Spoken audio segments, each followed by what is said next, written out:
Faites-le vous-même, mais pas tout seul. C'est le nouveau credo de Monsieur Bricolage à Auch. Ce magasin a adopté une nouvelle organisation du travail, holacratie. Désormais, le directeur n'a plus de bureau à l'étage, mais il est dans le magasin et si besoin, il met la main à la pâte. Je le faisais, mais beaucoup moins souvent, dans la mesure où j'avais des tâches qui étaient beaucoup plus chronophages, ce qui me permettait pas forcément de dégager énormément de temps. Il a aussi tombé chemise et cravate. C'est des signes physiques ou matériels qui n'ont absolument plus rien à voir dans notre organisation. Donc ça, il fallait absolument les enlever. Et après, dans le comportement, surtout dans le comportement, il faut aussi enlever cette image de hiérarchique et qu'on soit plus cela de pair à pair et d'adulte à adulte. Holacratie fonctionne en cercle d'activité et en rôle. Plus de hiérarchie, mais de l'autonomie. Holacratie, c'est un outil d'aide à la responsabilisation. Qui dit responsabilisation nécessite de rendre claires les autorités des uns et des autres. Exemple, cet employé gère désormais son rayon seul, sans attendre une approbation. Si je veux refaire un rayon, une gamme d'un produit, je contacte directement le fournisseur, ce qu'il me propose.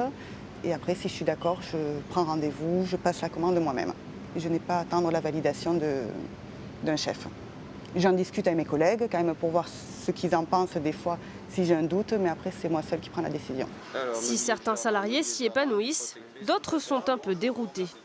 Bon, des fois il y a encore des petits doutes, des choses qu'il faut recadrer parce qu'on ne sait pas trop par quel chemin il faut passer parce que ce n'est pas le chemin classique d'une hiérarchie. Donc des fois on ne sait pas trop à qui poser la question, mais bon, en cherchant un petit peu on trouve et voilà, et ça se passe bien.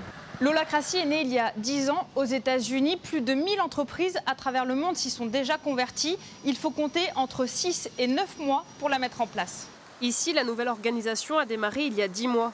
Le magasin d'Auch est pour l'instant le seul dans le groupe Monsieur Bricolage à l'expérimenter. Il a dépensé plus de 3 000 € par salarié et fait appel à cet expert qui vient régulièrement évaluer le dispositif. On s'est habitué à des stratégies qui ne sont absolument pas jugeables. À attendre que le boss nous dise de faire ce qu'il faut, ou au contraire d'être dans la rébellion, ou à des jeux. Et ces mêmes personnes, quand vous passez un peu de temps avec elles pour comprendre comment elles fonctionnent en dehors de l'entreprise, curieusement, c'est des autres personnes. Comment est-ce qu'on peut faire pour qu'une personne ait les mêmes ressources à l'intérieur de l'entreprise qu'à l'extérieur de l'entreprise? Ça ne vient pas des personnes, ça vient juste de l'environnement. Et c'est tout le job des managers d'aujourd'hui de changer l'environnement pour que les gens soient aussi bons à l'intérieur qu'ils le sont à l'extérieur. Holacratie, entreprise libérée ou encore Favi. En France, beaucoup d'entreprises modifient leur gouvernance. À Toulouse, le thème de l'innovation managériale a réuni des dizaines de salariés et d'entrepreneurs en mai dernier.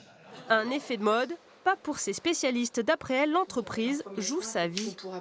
Sur une entreprise privée à aujourd'hui, elle a une concurrence internationale, ses clients bougent en permanence et ont des besoins permanents différents.